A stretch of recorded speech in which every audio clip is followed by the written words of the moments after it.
Kami mengalami pengusaha-pengusaha yang berinteraksi, bertemu, sesudah itu mereka akan mengalami pemeriksaan pajak, pemeriksaan yang lain-lain. Dan ada contoh di Jawa Barat membantu, di Jawa Tengah membantu. Setelah selesai katanya random, tapi 10 perusahaan miliknya semuanya diperiksa pajaknya.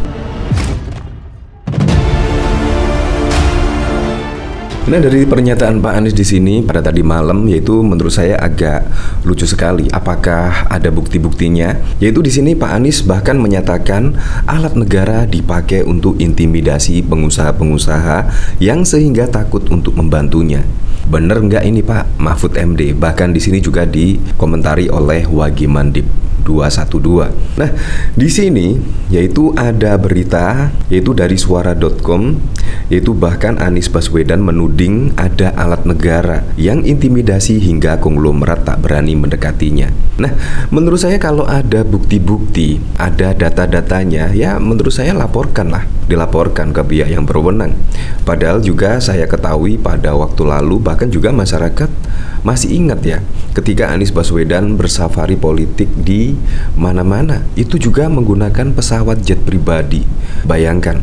Jadi menurut Anies Baswedan ini intimidasi seperti apa? Jadi konglomerat tidak berani mendekatinya. Padahal juga disiapkan fasilitas yang sangat mewah sekali, yaitu pesawat jet pribadi. Tetapi kok tiba-tiba ngomongnya seperti ini? Menurut saya juga sangat lucu sekali ya. Menurut saya tidak sesuai dengan fakta di lapangan. Kenyataan di lapangannya memang sebaliknya. Karena Anies pada waktu itu bersafari politik kemana-mana, bahkan juga naik pesawat jet pribadi. Nah, bahkan di sini yaitu tudingan Anies Baswedan langsung ditanggapi oleh Prastowo Justinus.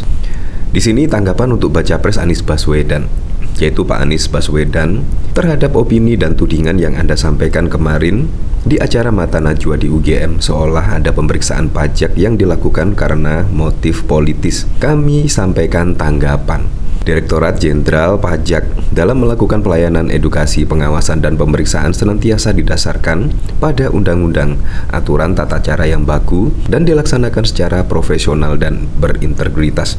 Nah, menurut saya di sini ya, Anies Baswedan itu seharusnya introspeksi diri. Kenapa pengusaha-pengusaha di sini yaitu tidak berani mendekat?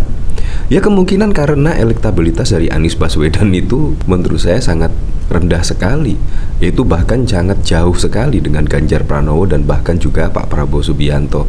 Jadi menurut saya di sini tuduhan Anies Baswedan di sini menurut saya sangat lucu dan tidak tepat sasaran. Tuduhan Anies Baswedan di sini. Kemungkinan dari sini pengusaha-pengusaha tersebut ya melihat dari track record dari Anies Baswedan saat menjabat sebagai Gubernur DKI Jakarta yang lalu. Ya apalagi karena Anies Baswedan sudah menjabat sebagai Gubernur DKI, pasti juga pengusaha-pengusaha akan melihat rekam jejaknya, akan melihat track recordnya. Jadi jangan dikit-dikit menyalahkan pemerintah, jangan dikit-dikit menyalahkan pemerintah yang menggunakan alat negara atau apa. Di situ menurut saya tidak ada ya. Apalagi zaman sekarang sudah beda ya. Kalau benar-benar menggunakan alat negara di sini, pasti juga akan ada tindak lanjutnya di sini. Saya penasaran ya, seperti ini video dari Anies Baswedan. Kami mengalami pengusaha-pengusaha yang berinteraksi, bertemu, sesudah itu mereka akan mengalami pemeriksaan pajak, pemeriksaan yang lain-lain. Dan ada contoh di Jawa Barat membantu, di Jawa Tengah membantu. Setelah selesai katanya random, tapi 10 perusahaan miliknya semuanya diperiksa pajaknya. Yang katanya random.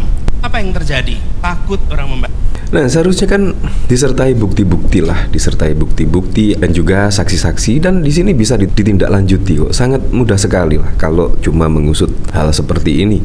Mereka kerjakan bukan membantu saya, mereka membantu relawan, membantu kegiatan untuk ada event. Mereka membiayai semua di daerahnya masing-masing, bukan tempat kita. Mas Anies, supaya bayangkan tidak yang besar. Supaya tidak. Nah, kalau di sini menurut saya sih, di sini sesi curhat ya. Anies Baswedan curhat kalau tidak ada pengusaha-pengusaha yang mendukungnya. Padahal juga elektabilitasnya ya menurut saya tidak seperti Ganjar dan juga Pak Prabowo. Jadi kemungkinan pengusaha-pengusaha di sini enggan lah, yaitu menggelontorkan dana atau apapun untuk mendukung pencapresan Anies Baswedan. Nah, dari sini saya penasaran ya, kira-kira komentar-komentarnya dari para netizen itu seperti apa ya di sini. Di sini dari Cah Utan. Lah katanya anti oligarki, kok minta bantuan pengusaha? Jadi begini, Wan Abud mulai tebar fitnah. Aman bagi semuanya, manis sekali omong kau. Jelas-jelas masa FPI pendukungmu tukang razia. Semua dikata murtad, semua dikata kafir. Di sini tidak termasuk profil perusahaan JK pemilik pembangkit EBT terbesar yang diresmikan Jokowi. Saingi Vale, JK bangun smelter nikel di Luwu dengan nilai investasi 10 triliun. Wow. Di sini kan diketahui Pak Yusuf Kalla adalah mendukung dari pencapresan Anies Baswedan. Masa percaya mulut Anies Baswedan? Coba aja suruh jelasin cukong besar mana yang takut bantu dia. Paling yang bisa dia jawab cukong yang sudah masuk kandang kejagung. Soal sarang, pengasagan di jempolan. Mungkin bisa diluruskan Mas Prasto, karena ini sudah diangkat di sosmed. Tapi Anies Baswedan kalau yang mendukung, Anda emang perusahaannya bersih, kenapa takut? Apakah takut karena emang selama ini gak bayar pajak? Nah di sini sangat masuk akal sekali ya. Balasan komentar dari sini, kalau memang selama ini perusahaan tersebut bersih, memang benar-benar bersih dan taat bayar pajak, jadi menurut saya di sini tidak mungkin lah, yaitu takut dengan petugas pajak. Pasti juga tidak akan takut di sini. Jadi di sini komentar-komentar dari para netizen menurut saya sangat masuk akal sekali. Harus ditelusuri kebenarannya. Jika tidak ada faktanya, maka wajar dan wajib Anies dan kelompoknya dicap kelompok penyebar hoax. Anies bilang ada laporan. Nah, saatnya Kemenq RI klarifikasi siapa saja pengusaha itu, masa capres sebar hoax, jangan-jangan memang oligarki, pengusaha-pengusaha hitam yang mengemplang pajak. Ya, di sini masyarakat sudah semakin cerdas kok dalam menilai sebuah kabar, tidak ditelan mentah-mentah, tetapi juga dimintai langsung klarifikasi oleh Prastowo Justinus. Di sini diketahui kan Mas Prasto Justinus adalah tangan kanan dari Ibu Sri Mulyani. Di sini juga yang nomor 2, pemeriksaan pajak hanya dapat dilakukan jika wajib pajak memiliki kelebihan bayar pajak atau terdapat data informasi akurat yang menunjukkan tingkat risiko tinggi sehingga kepatuhan harus diuji. Dengan demikian, tidak mungkin pemeriksaan dapat dilakukan dengan motif subjektif tertentu, termasuk politik. Praktik terbaik DJP meskipun WP masuk kategori pemeriksaan tetap dilakukan himbauan agar melakukan pembetulan SPT dan membayar pajak terutang secara berkala.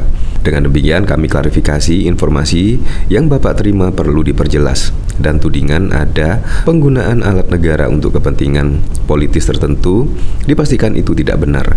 Kemenq dan DJP senantiasa berkomitmen menjaga integritas dan akan menindak tegas semua pelanggaran yang dilakukan pegawai. Nah, dari sini kan sudah diklarifikasi ya di sini. Di sini bahkan juga dikomentari oleh Samuel Harahap. Pengen komentari sih, saya takut ditegur bang, humor Jontan Pan dan timboknya Kemenpu. Kerja saja dia nggak bisa, masa mau ngomong pajak?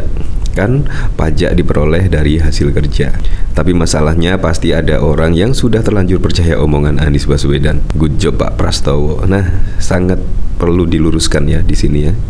Dari statement Anies Baswedan yang menuduh sana sini, bukannya menjelaskan gagasan tetapi di sini malah curhat, dan akhirnya pun juga langsung diklarifikasi dan juga langsung dibantah lah. Ya apapun itulah untuk Pilpres 2024 mendatang, semoga saja berjalan dengan lancar, berjalan dengan aman, dan yang paling penting adalah berjalan dengan jujur dan juga adil.